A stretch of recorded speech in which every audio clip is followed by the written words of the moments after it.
ખબરોમાં બન્યા રહેવા માટે બેલ આઇકોન દબાવો અને એબીપી અસ્મિતાને સબસ્ક્રાઇબ કરો.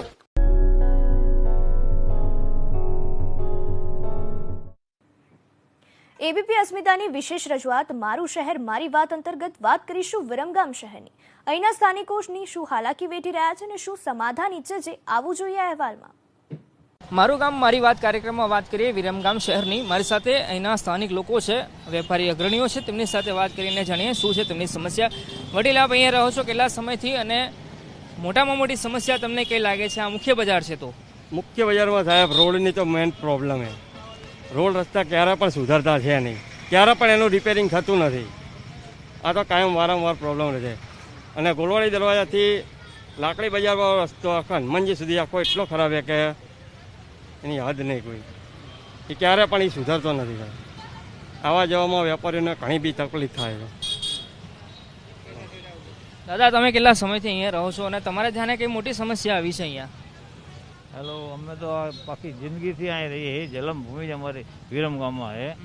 અને બને કારણ કે આખા ગામોમાં જ્યાં જગ્યાએ જુઓ ને તો રસ્તા એવા ખરાબ છે કે લોકો પરેશાન. પણ અહીં કોઈ બોલે કરે એવા માણસો છે નહીં.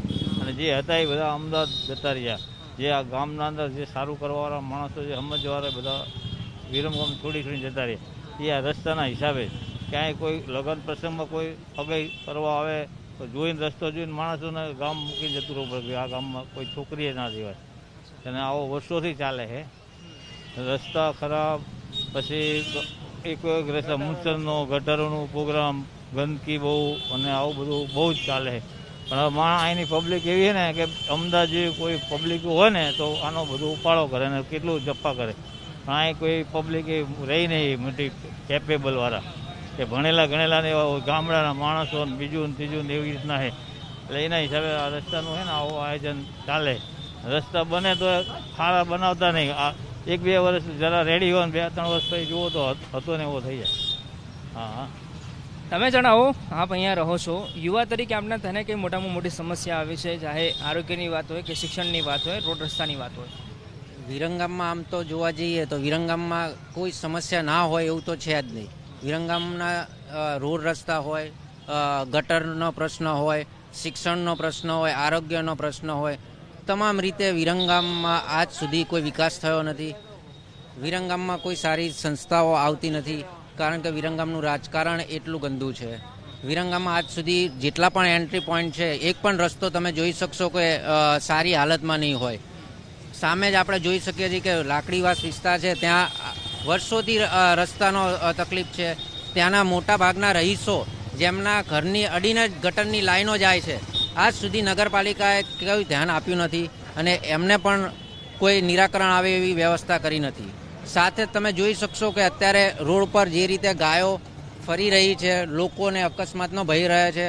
જે વૃદ્ધ લોકો હોય છે તેમને નીકળવામાં બહુ મોટી સમસ્યા હોય છે. પણ આજ સુધી અનેકવાર વેપારીઓએ પણ આવેદન આપ્યું, બંધ પાડીને પણ વિરોધ દર્શાવ્યો, પરંતુ આ નગરપાલિકા આજ દિન સુધી કોઈ ધ્યાન આપ્યું નથી અને વિરમગામનો વિકાસ વંચિત રહ્યું છે. દાદા, તમે વિકાસની વાત કરી તો રસ્તા બને છે પણ એ યોગ્ય ટકી રહે છે ખરા અહીંયા?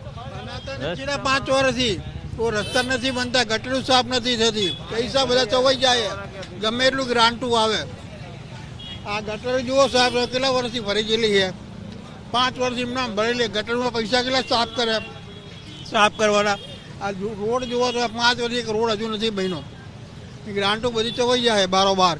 તમે અહીંયા રહો છો, શું સમસ્યા તમને લાગે છે અહીં રોડ રસ્તાની? એમ્બ્યુલન્સ ચલાવું ને તો પેશન્ટ ભડાયાપુરથી આવતા અહીંયા પતી જાય છે.